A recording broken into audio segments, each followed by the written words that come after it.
Hello, everybody. Welcome to this week's edition of the 48 Minutes Basketball Network. It is the first time we've actually ever done this. We've done the 2K recap episode in the past, but this is our 2K preview episode. I am Tim Daniel, joined by Mr. Sean Mackey himself, and we're going to deep dive into NBA 2K23 because if you are listening to this on Thursday, it is just a day away from 2K Day, or in some places, you get 2K tonight at midnight. If you're joining us live, we're doing this the day before. Thanks for hanging out with us here, whether you're on the Facebook, YouTubes, or Twitters.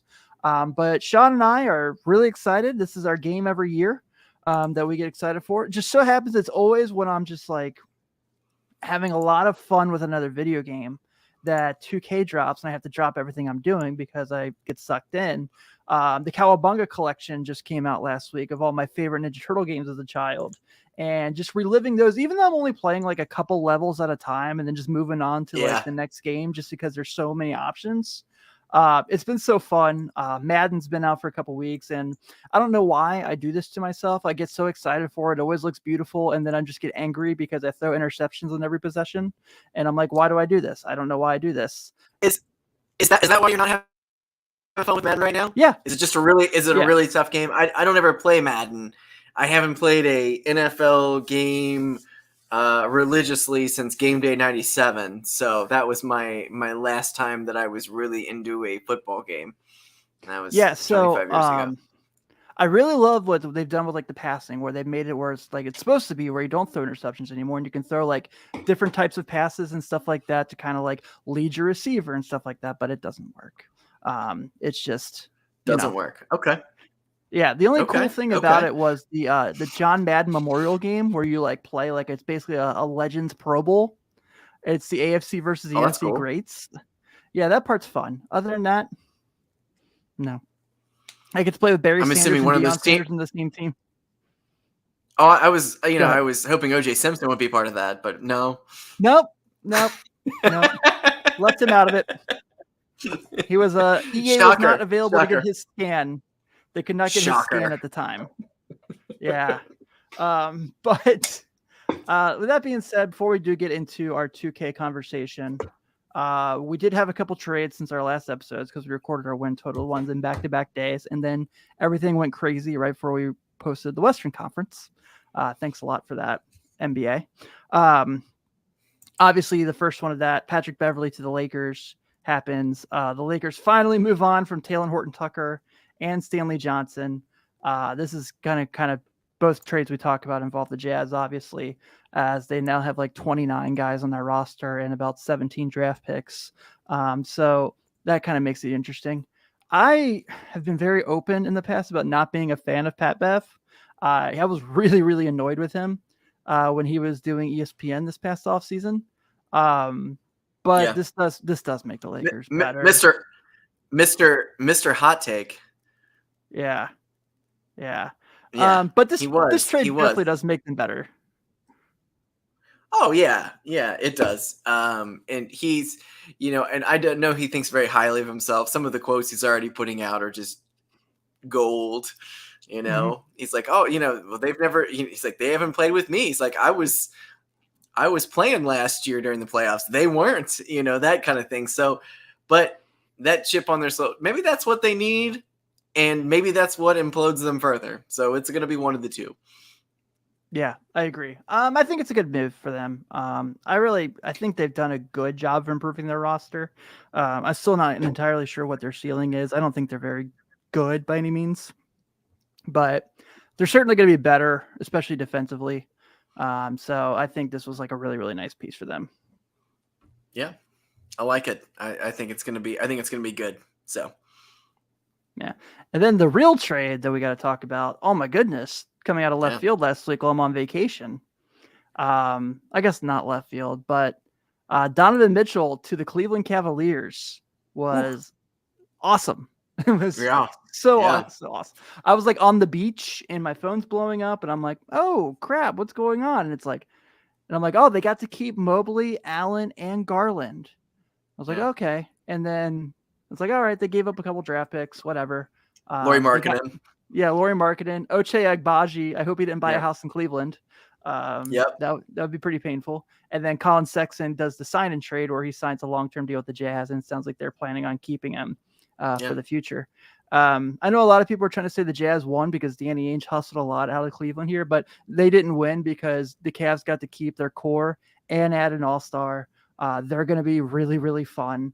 It might take them a couple weeks to click, but I think they're going to be really, really good, and they're going to be a blast to watch this year.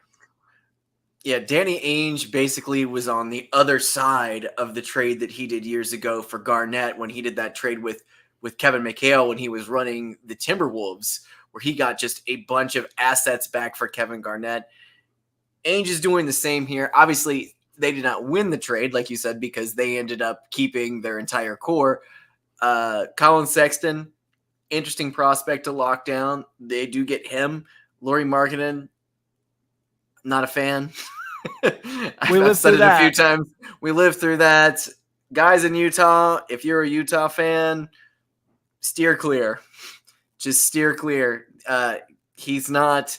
Don't fall for that first 5 3-pointers made game. Don't fall for it. Yeah, he is. He's bad news, and he's hurt all the time. So that he's a nice piece to have, I guess. If he's coming off the bench or something, that's fine. But kudos to Cleveland for being able to pull this off. To be able to, when you have a team that is set up, where you have some pillars in place. Darius Garland had a fantastic year.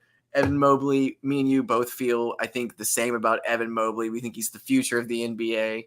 I think I said a couple weeks ago, he's what I kind of hope that Anthony Davis would have been. Not to say that Anthony Davis has not been great in moments, but Anthony Davis is always hurt. But he is such a stud. And Jarrett Allen, who developed into an all-star this last year, also former all-star Kevin Love still being on the team. And when Kevin Love has a good team, he is engaged. Yeah. So that helps too. And then putting an actual established all-star with a chip on their shoulder like Donovan Mitchell, who has been in a bad situation for the last couple of years, like a really, really weird bad situation ever since the COVID thing happened. Things have not been great in Utah. So him getting out there, this is a huge steal for them. The Cleveland Cavaliers, as far as I'm concerned, they're right there at the top of the East, with the Boston Celtics in terms of, if you want to watch some good basketball right now, they're going to be one of the best teams that you're going to want to watch. And they're a league pass team for me, for sure. Well, actually, no, they're not, because they'll be blacked out. But we get all the games on Bally Sports. So they're a Bally Sports team. They're a so not to mention, Mitchell, Love, Allen, Garland, Mobley. This team still has Karis LeVert, who's going to be a guy scoring off their bench. Ricky Rubio is coming back this year. Yeah. They actually got Raul Neto, who is not great. I did see that. Good player. Yeah. Pretty good player. He is. So I think it's going to be a fun year for the Cavs. They're probably going to be my 2K team in franchises just because they're going to be a blast, and the Bulls are not going to be a blast. But that is neither here nor there. I'm excited for the Cavs. The Jazz I just counted have 19 guys counting two-way players on their roster right now. So they're going to have to cut 6 guys. Yeah. So this is going to be, they're going to be all in for, what's his name? Victor. By the way, I totally forgot until I was looking at, I saw the pictures of Stanley Johnson working out at the Utah facility. I forgot how terrible those new jerseys are that they're getting. Oh my God. I forgot that those suck horribly. Yeah. It's going to be a dark year in Utah, but next year, you might get a great draft pick and you might better build from there. Danny Ainge is a great executive though. I wouldn't put anything past him. Yeah, I agree. I saw some people who were like, well, don't worry, Mitchell's going to leave for the Knicks anyway. And I was like, I don't think so. He's got it pretty good there. Plus, there's a certain spot open at small forward in 2024 when a certain all-time top 3 player of all time becomes available. So, who knows? At age 40. Yeah. We're going to talk about him at some point during this too. The fact that he's still one of the top 10 players in the video game. So, let's get to NBA 2K23. Like I said, this is the preview episode. I know I'm pretty stoked for it. Um, Obviously, it's our game. This is what we wait on for the calendar year in video games. We have other things we flirt with and play with a little bit, but this is the game. This is what we get excited for. So talk a little bit about the covers. First, we've got the standard and WNBA editions. Standard edition, you got D-Book on the cover for the first time. That's pretty cool.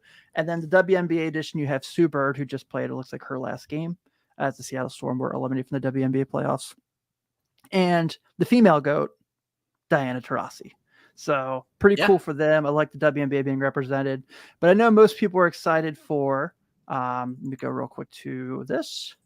These covers here, if you're watching along, the Michael Jordan and Championship editions, as we're bringing back the MJ mode, which Sean and I are going to go into a deep dive on later in the episode. But the covers just look great. The photos look awesome. The graphics look cool. Before we get into what you get for pre-ordering these, what are your thoughts on, I think, I use the term, as someone who collects action figures and listens to a lot of action figure podcasts, I use the term toyetic a lot, where, you're at Toys R Us when you're a kid, you're walking down the toy aisle and something just jumps out at you and you got to grab it because it looks so cool in the bag. I feel like this game is like covers with the art for all of these is totally, I guess, is game etic a word? Can we make that a thing here? We'll make it a word. Yeah, I really like all the covers on I do all of too. these, but the Michael Jordan ones are incredible this year. Yeah, and putting Devin Booker on there this year, I think he had a fantastic year last year, and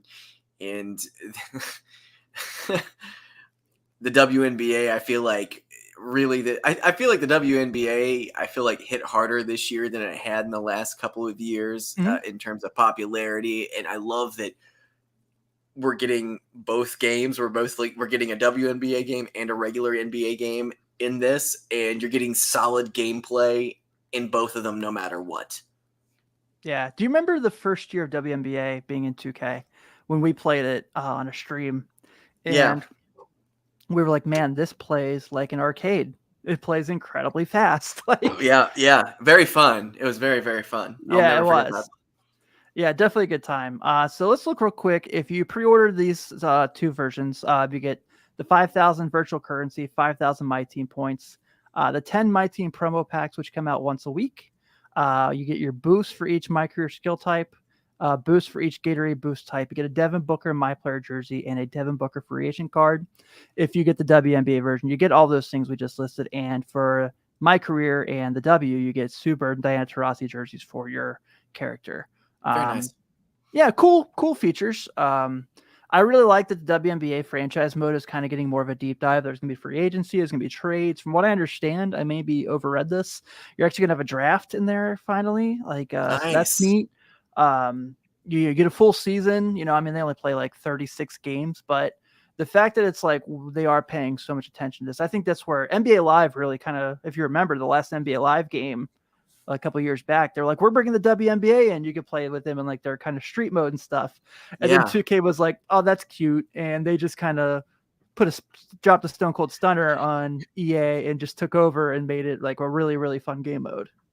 Yeah, and piece by piece, like you said, I like that, they kind of dipped in with having the WNBA mode to kind of, I feel like, kind of test the waters to see how popular it would be.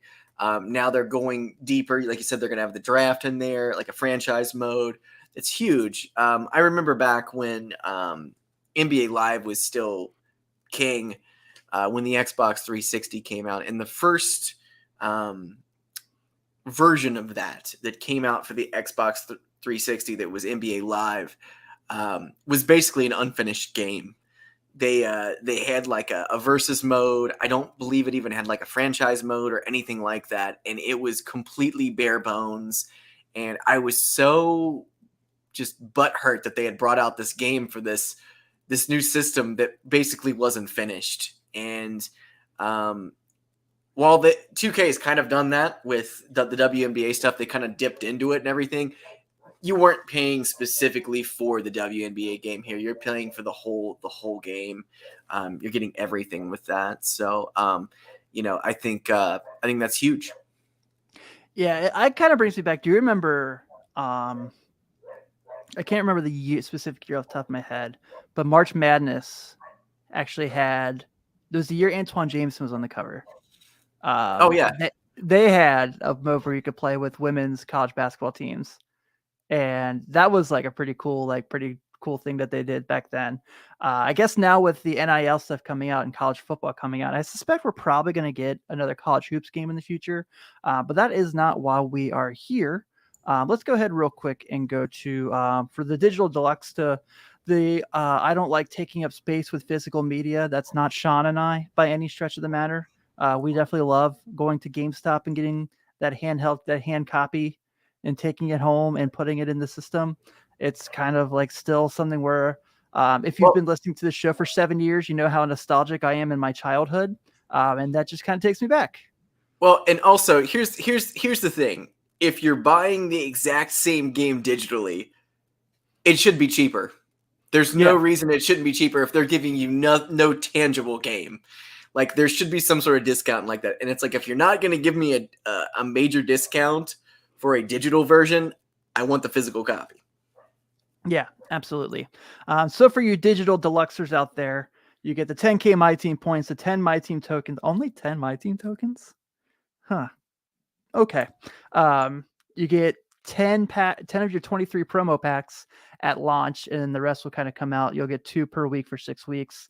You get a starter Sapphire Devin Booker and Ruby Jordan, free agent options, a diamond shoe, a Ruby coach, and then you get all the My Career boosts and everything like that.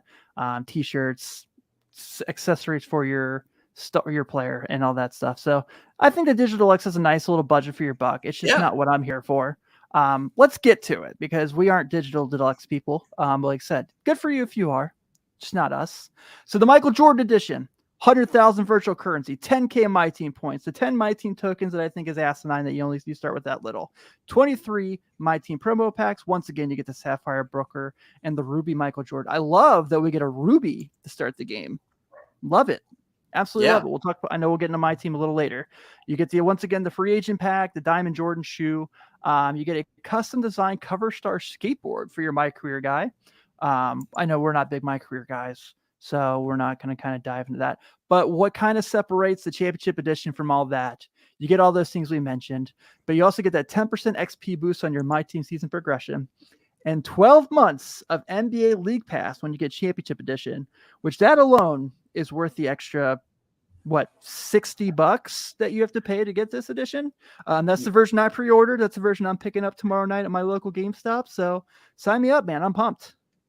Yeah, if in case you've been keeping track over the last couple of years, guys, NBA League Pass has gone up and up and up. This year, well, let's just say last year. I checked. Last year, we spent $280 on a subscription to a full league pass that had all teams, which I thought was kind of astronomical.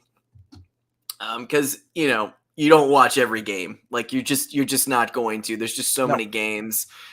It's overload. So getting that, $280 last year to having this come for free, basically as a throw-in with your game is huge if you're an NBA fan. Now, this year in the NBA has lowered the price of League Pass. So it is $130 this year for League Pass, which is so basically if you're going to go buy League Pass, if you're going to go buy $20, you're going to get 2K for $20, and you're not just going to get 2K, you're going to get a deluxe edition that's going to have all this extra stuff if you're into basketball gaming. It is one of the best promotional things. It is the best promotional thing that they've ever done in terms of anything, and I think it's also going to help boost viewing in a lot of I think there's going to be a lot of people. I think there's a lot of younger people that play 2K. I play online a lot, and it is a lot of teenagers. It's a lot of preteens. It's stuff like that. People like that are getting into it. If you give them a free subscription to to NBA League Pass, and say, they live in, Wisconsin and their favorite team is, the New York Knicks, they're going to be able to watch, all of those games this year, which is on any streaming device that they have, which is just, it's a huge discount. So huge value for your buck right here with the championship edition. I didn't even think twice about it. I just was like, here's my money. I'm going to pay for this anyway. I'm going to get the game and this. It's basically like I'm getting the game for free this year. Yeah. Now we don't have to go through the fight of, hey man, can you log off League Pass so I can watch this game? So yeah, we don't have to go through that anymore. No, so that part's days fine. are over. Yeah. So I know how the order I made the slides. Oh yeah, I want to say this real quick. I was listening to the Game Marks podcast the other day. It's a wrestling video game podcast, and even they were talking about how great NBA 2K looks this year and how fun it looks. And I was like, all right, we're growing. We're growing here. I like it. Did we talk about the pricing for the other versions at all? I mentioned it a little bit, but we didn't kind of. So $59.99 and $69.99 for the standard and WNBA. Okay. I think Digital Deluxe is $69.99. Michael Jordan Edition $99.99, and the Championship Edition that comes with League Pass is $149.99. Okay, cool. Yeah. So where do you want to go? Do you want to talk gameplay changes first? You want to get into the game modes? Should we leave the Jordan stuff for the main event of the show? Yeah, of course. Of course, Okay. We'll leave the Jordan. Lead with what you want to lead with. Go with it. All right, let's talk gameplay first. Some of the stuff you and I, we play very similar, even though you're significantly better than me at the game. This doesn't really do a lot for you and me. But the upgraded Pro Stick, which is kind of like your dribbling abilities, and kind of, putting together different stuff to kind of get crossovers and make space on the court. I dig that. Flexing on the rim. So when you play with like a Zion Williamson, if you get some crazy dunk and you want to hang on the rim for a minute, you can do that. I do believe they also still call the technical foul. They do. I like that. The technical foul is being called. We're almost getting to be a little bit too technical in this, where the actual video game aspect of it is not fun, because the things that you want to do in a video game, you're getting penalized for. So it's getting almost a little too realistic for my taste there on that. Yeah, I think that's like one of the issues I'm so frustrated with Madden about, is because it's like, all right, we get it, but I have Joe Burrow. Joe Burrow does not throw 6 interceptions a game. So I know it's a me problem. I'm well aware of that. But let me use my players and be good with them. But that's neither here nor there. I can get salty about that for a very long time.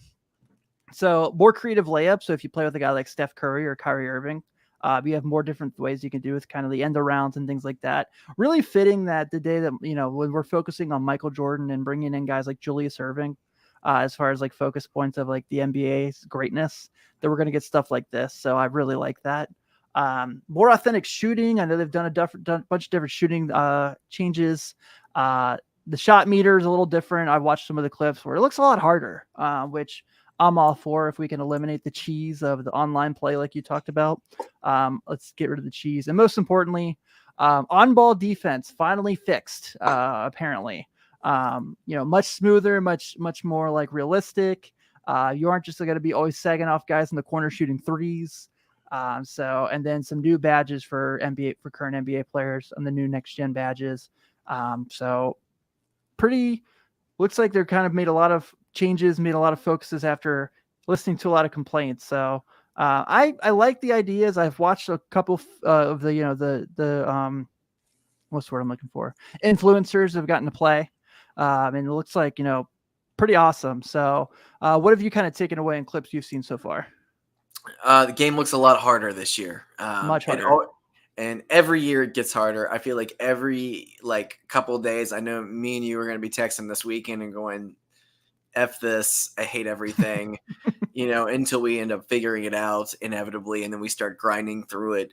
Every year they do make the game a little bit harder. So, if you're just picking it up this year and you've never played 2K, you're going to be in for a bruising real easy. It's going to be, this isn't I remember, the video games of the past, when I was playing, in the dark ages, Super Nintendo, I'd pick up NBA Live 96, log on, and I would usually win the first game I played. Yep. You don't necessarily do that. You really got to figure out stuff on this. You do have to run plays. You do have to call pick and rolls, things like that. And you do have to, you can't spam. You can't just, try to steal the ball every second. You can't just, try to do fadeaway threes. Especially don't do fadeaway threes. They're not going to go in. Never do it. So, Not yeah. even Steph So, Curry. not Actually, even Steph with Curry's Steph. at 99-3 this year, so maybe He is. He is. You might be able to get away with it with Steph, but this game's hard if you're not into the if you haven't played after the last couple of years. It's much tougher than it was, say, 2 or 3 years ago. Yeah, I agree. Real quick, let's touch on my career. Like I said, it's not something we're really into. It was really funny because I was A reading lot of about people are, though. Yeah. Yeah. I was reading the courtside report on the city, and the features sound really cool. It's just not something that really excites me. So you get to choose the team that drafts you this year. That's I where like I'm that. immediately. Do you like it? I don't. I like the unpredictability. Well, yeah. I guess I feel like anytime that I've played my career, I usually end up getting drafted to some place that I don't really want to go, and then True. and then you gotta kind of maneuver your way out. Now, every once in a blue moon, I get like there's been a couple times where I've done it and I've gotten drafted to the Warriors or something like that. And I'm like, okay, well, this is a fine situation as long as Steph Curry gets hurt, you know, Otherwise, you I'm know. not playing. But then again, you're right. If you get to choose the team, you're almost a little too much in charge of your destiny, which is not how that works. But whatever. Yeah. So the idea is you pick the team that drafts you, but immediately the fan base does not like you. They wanted some other player, and you've got to Oh, like show them. so Uh, you're Reggie Miller. yeah, and you got to show them that why you were the guy. There's a bunch of quests, remain, and side story stuff to kind of build your brand. And then for those of you who play on the Pro-Am and the city and stuff like that, there's going to be 3-on-3 modes. There's going to be different courts. The new theater mode is kind of cool where you can kind of like hang out and watch other people play. I know that's a big thing now in the community. The whole arena idea is kind of cool where you can go in there and kind of just play like an NBA arenas like in the city. The That's Jordan cool. Challenge building where you can kind of go there and you can play quite a few games there and kind of get some unlocks for stuff for my team and my player and stuff like that. So dig that. Like I said, I understand why people like my career. It's just not my favorite. I am very keen to the road to the show on MLB The Show, though it gets immensely repetitive. I feel like that's kind of what happens here. Is it's like, all right, cool. Well, I just played and I scored 6 points off the bench and I signed with Jordan Brand. Jordan Brand's not signing someone who scores 6 points a game. I'm sorry, Rui Hachimura is a Jordan athlete. Disregard I said that. But yeah, it's just kind of, I get why people like it, and I understand like the online play for it. It's just not me, mainly because I suck really bad at the game, and that's why I don't play online. So Yeah, it's a tough game to play online. Period. Yeah, for sure. All right, should we go to my team? Let's do it. All right. First off, Sean, I made sure I made this graphic specifically because I knew you'd enjoy it.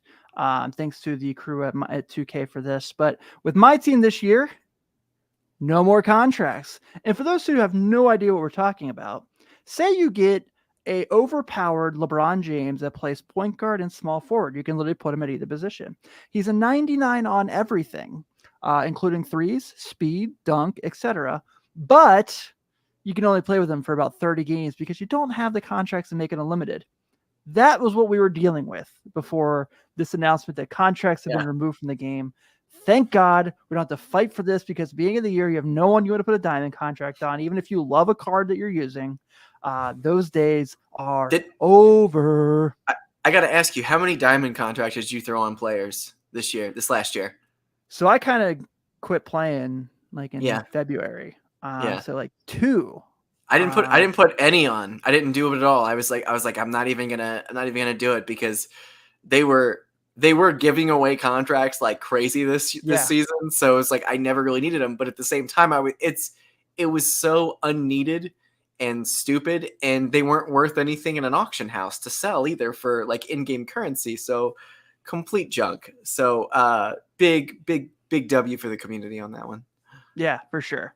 Let's talk about some of the new features. So the Triple Threat Online Co-op. I know this is something you and I are pretty pumped about, where if you and say one of your buddies want to team up to get some achievements, you and your buddies can team up and play against the computer in triple threat mode and stack up some rewards. I know Sean and I will be doing that as we grind for Scottie Pippen in season 1 for Yeah. sure.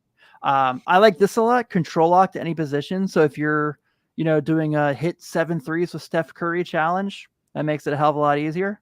Unlimited leaderboards. I'm not a big unlimited guy. I know it's the most popular game mode within my team. Single player clutch time. So clutch time was the mode last year that introduced the 4-point shot. Love this actually.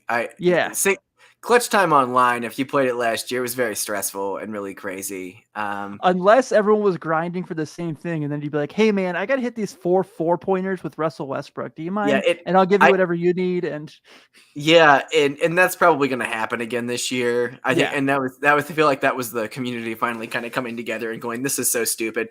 I wasn't even getting to a point where I was actually getting on the microphone asking people, like they would come up for a 3 and I would just flop. And I'd be like, all right, you got this, buddy. And then they'd be kind of untrusting and they'd guard me on the next possession. And then I would do it again. They'd be like, okay.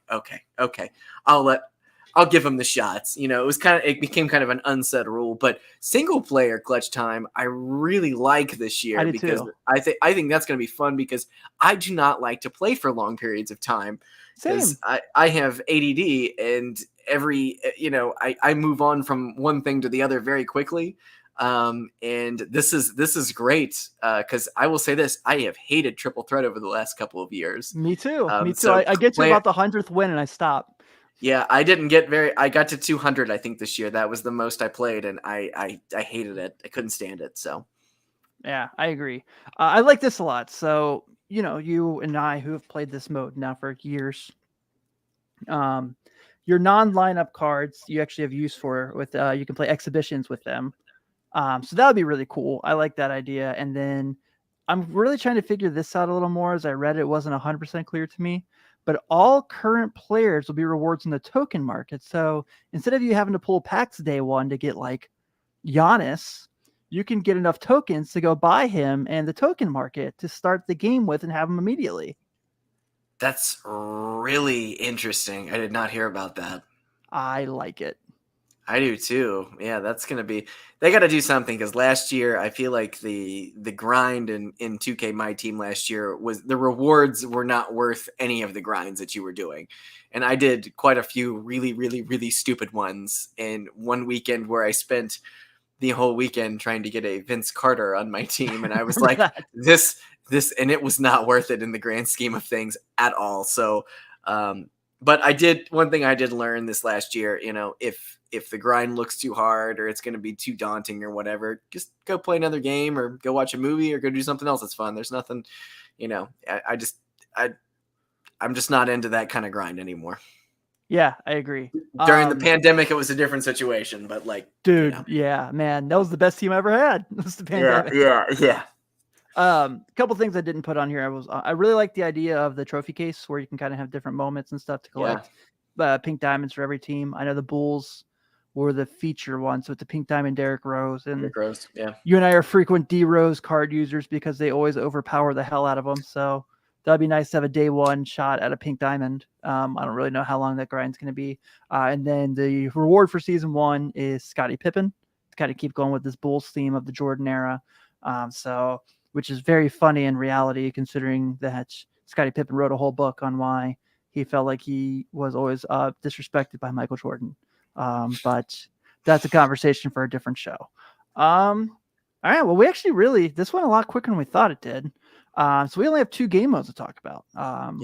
We kind of talked a little about the W, so we don't have to deep dive into that. But this is, and then, this is going to be a kind of a really fun one.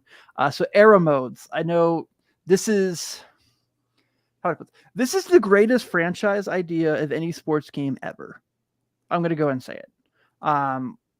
This is the ultimate, play your way, play whenever you want to play. Gameplay, jerseys, arenas, everything changes with where you play. So kind of give a little bit of details on here. The way it was kind of described, if you read the courtside report, was it's the ultimate way to play. They answer the biggest what if questions in NBA history. You're going to get, so say you play in the 80s, you're going to get those authentic courts from those teams at that time and uniforms. You get you get an authentic commentary. So from 83 to 2002, so pre-LeBron, you get Kevin Harlan, Clark Kellogg, and Mike Fratello. Love that Mike Fratello is part of this. Me too. It's been Love it. so long. 2002 to 2020, Mike Rotella gets replaced by Greg Anthony, who I believe retired in 2000, around there. So that's pretty cool. And then 2001, the present, you get full commentary team, all the guys we just mentioned. You get sideline reporters, you get several guest commentators, including, I just saw him put on his TikTok the other day, Richard Jefferson is going to be a guest commentator in the game, and sometimes. Like it. So the eras that are listed specifically you can play. First, you have the Magic versus Bird era. That starts in 1983, so before the 84 draft. So you can try to win with the Lakers and the Celtics, or you can try to get ready to tank for Michael Jordan. I'm curious to see how authentic that gets. Then you got the Jordan era, which starts in 91 when the Bulls win the title. Before the 1992 draft, can you figure out a way to get Michael Jordan, Scottie Pippen, and draft Shaquille O'Neal on your team? The answer is probably, if you know how to play it correctly. And then you have the Kobe era, which starts in 2002, which is, the last year the Lakers won the title in their three-peat. And then right before the 2003 NBA draft, where a young man from St. Vincent St. Mary's High School by the name of LeBron James enters. And you can try to see if you can draft LeBron. So I mentioned this a second ago. I'm really curious about how authentic this goes, because they talked about gameplay is totally going to reflect, you know what I mean? Like, you're not going out there with the 1983 Philadelphia 76ers and Moses Malone stretching the floor to hit threes.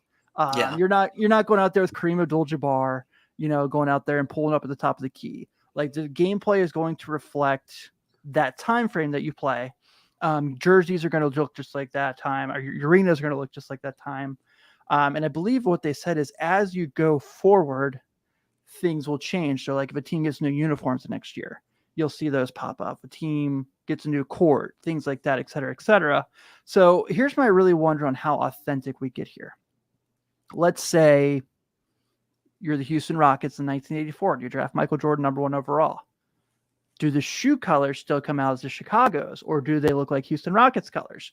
You know what I mean? Like, where is the cutoff, and where we cut off the authenticity? Because 2K has always done a great job of reflecting like that time frame when you're playing with like the 85 Bulls and things like that. But I'm really I'm super stoked for this. This isn't me being critical whatsoever.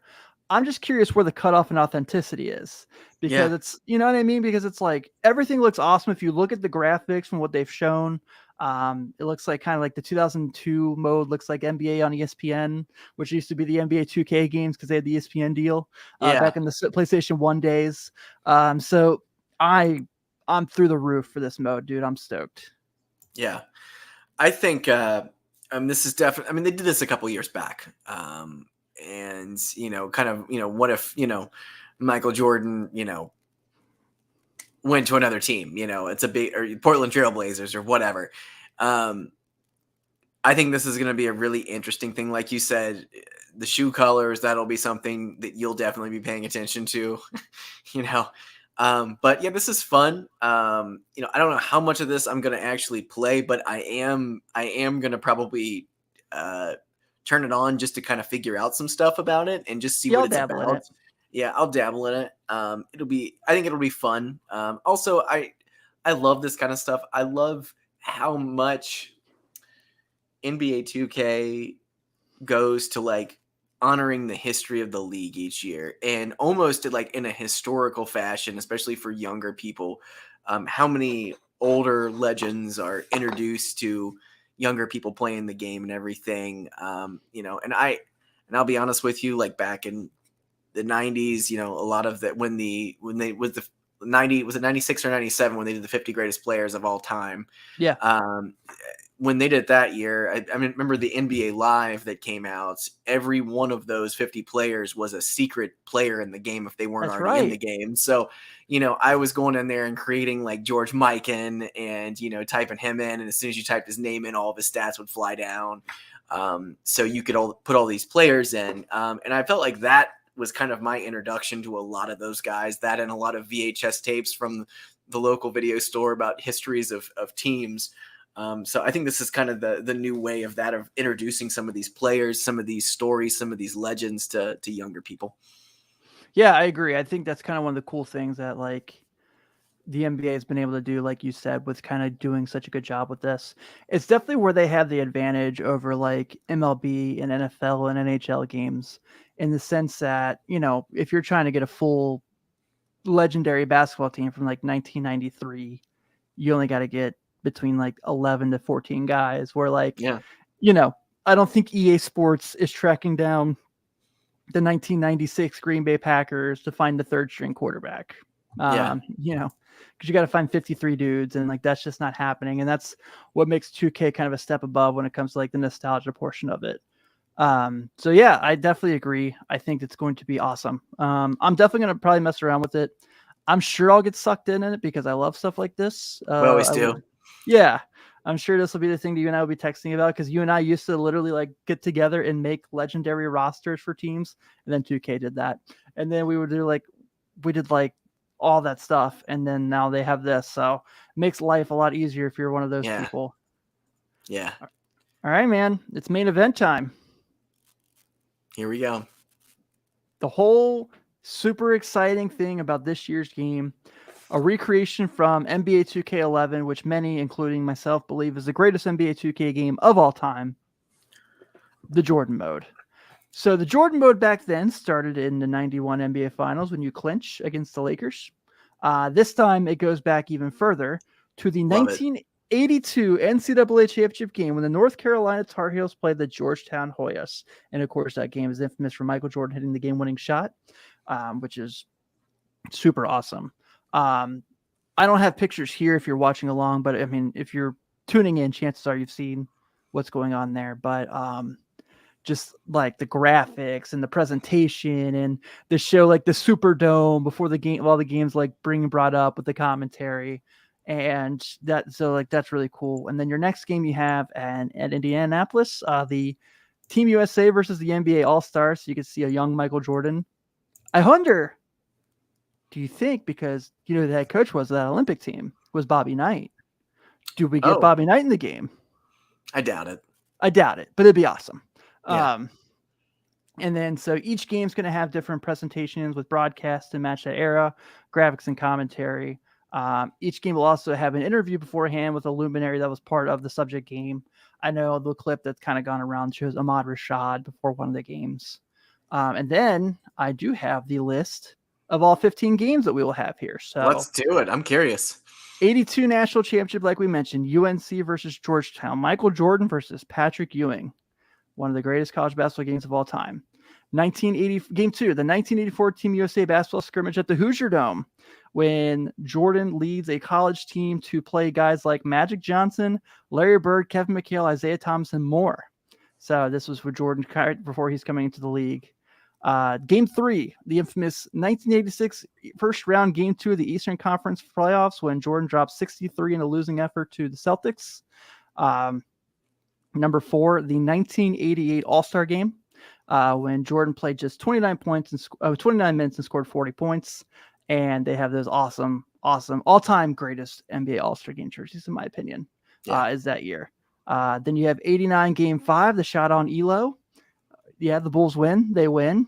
So obviously a classic mode that we just saw in The Last Dance, and Ron Harper, even though he won championships with Michael Jordan, seems to still hold some bitterness in his stomach about. I respect it. Yep. I do too. Yeah. Game 6, the 1990 Atlanta Hawks, Jordan versus Dominique. Number 7 is at Cleveland that year when Jordan scores 50. I'm sorry, 69. That's a 69-point game. Forgive me. Because he played 50 minutes, it goes to OT. His highest scoring game. Yes. Yep. The 8th game is the 1990 Eastern Conference Finals Game 3 against the Pistons. The number 9 is the 1991 NBA Finals Game 5, which we mentioned was the first game in the first Jordan mode, when the Bulls clinched the championship against Magic Johnson and the Lakers. Yeah. Number 10 is the 1992 NBA Finals Game 1, the infamous 6 threes Michael Jordan shrug game. And then you go a little farther ahead to 1995 at the Madison Square Garden. The Chicago Bulls against the New York Knicks, with number 45 Michael Jordan drops a bloody nickel on the Knicks, as Spike Lee calls it. I see they skipped over the Phoenix Suns series since they don't have Charles Barkley. Yeah, basically. Yeah. Okay. Cool. And then 96, you get the 96 Finals Game 6 when the Bulls clinch against the Sonics. '97 Game 5 against the Jazz, the flu game. 1997 Chicago Bulls versus Los Angeles Lakers, which before you and I got on air, we were kind of like, whatever. As in that game, Kobe Bryant scored 33 and Jordan scored 36, but it's a regular season game, so whatever. I would almost rather have one of the Bulls Magic games from 1995 when he came back, and after Nick Anderson talked a bunch of smack about him, he came out and laid it back down for him, So I think that would be great to see some of that. But the Kobe game is complete fan service. Kobe, if you're keeping track at home, Kobe scored 5 points in that game and he played 10 minutes. There's nothing about that game at all except them playing that's a against different each game. other. This is the '97 game when they had the shootout back and forth, but it's still. Okay. It's still like in January, and it's Yeah. like, but yeah, it's still totally fan service because I don't remember that game. No, I was there. Yeah, right.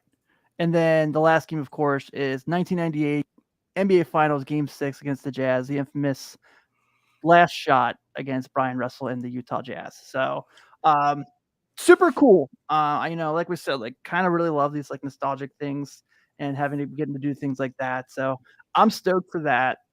Every game's going to have different challenges where you can get rewards throughout other game modes. Also a big fan of that. Yeah. So what do you think, man? I think this is going to kind of be the thing I do first in the game. Yeah, I think this season, I think this year's game, I feel like they've packed a lot in for the amount of money that you're spending for it. Like I said before, the League Pass subscription alone, if you like watching basketball year round, is worth it. Especially if you're, you like a team that's outside of your immediate viewing area, like I do. It's going to be totally worth it, and it is the full NBA League Pass too. It's the full, 30 team roster. It's not like pick 5 teams or anything like it was in the past. So you're getting that, but that is amazing. The bringing back the Jordan challenges is great, even though a few of them are kind of fishy. The eras is going to be great. The WNBA stuff is awesome. Sounds like my team looks like a little bit more of an improvement from last year. Yeah, man, I'm liking everything you've been telling me today. Yeah, I'm stoked. I know I've been waiting for 2K for a little while now because just kind of needed it. But I think this is like WWE 2K, which is also the brand's other big sports game license. It's the case mode every year that they do. This year was Rey Mysterio's career. So it almost kind of feels like they kind of looked at them, were like, this was really cool. Like, we could definitely do that, especially with it being the 2K23. We could do a big thing for Jordan, and I am all for that. I know this has come up a lot where some people are thinking because next year's 2K24, and we just talked about this, do we get a Kobe Bryant mode next year? And I certainly could. Yeah, I certainly could see it. I wouldn't be surprised by any means. But what's the cutoff? I don't know. I don't know what the cutoff is. 2K2 or 34? Do we get the Shaq mode? I don't know. I would love a Shaq mode though. Give me 2K6 so we can honor Celtics days. Yes, and Cleveland. Yeah, that was 33. You were 33. 33. Yeah. Man, just a rainbow of with all the teams he played with. That's we need that. Yeah, of course. Yeah, I agree. But yeah, man, so 2K comes out. If you're listening, like I said, it'll be out on Thursday night midnight for those of you who did the digital download and get to laugh at us for playing it earlier, but it's okay. It'll look great on our shelf next to our television entertainment center. So take that. But I'm stoked. I know you're stoked. I know we'll be playing quite a bit, as much as we can this week. Just a crazy entertainment weekend. You've got Disney Plus Day. You've got NBA 2K23. Yeah. NFL season starts. What are they doing to us, man? Go Bengals. I know, right? It's going to be a lot of fun. All right, Yeah. well, we'll go ahead and get out of here for this. Thank you all who nerded out with us for an hour while we talked about this video game and broke down what we're looking forward to. Next week, we will have our first reactions to the game, what we thought of it through the first week of being able to play it and whatnot. Please take a moment to give us a subscription on YouTube. If you're here watching along, it just takes 2 seconds. You can also check us on YouTube along with the Cincinnati I forgot what this podcast. Please take us on Apple Podcast, Stitcher, Google Play, and of course 48 Minutes Best. Support the brand and get some cool swag. Tim Daniel, this is Sean Mackey. Enjoy it, 2Kers. Can't wait to talk about it next week.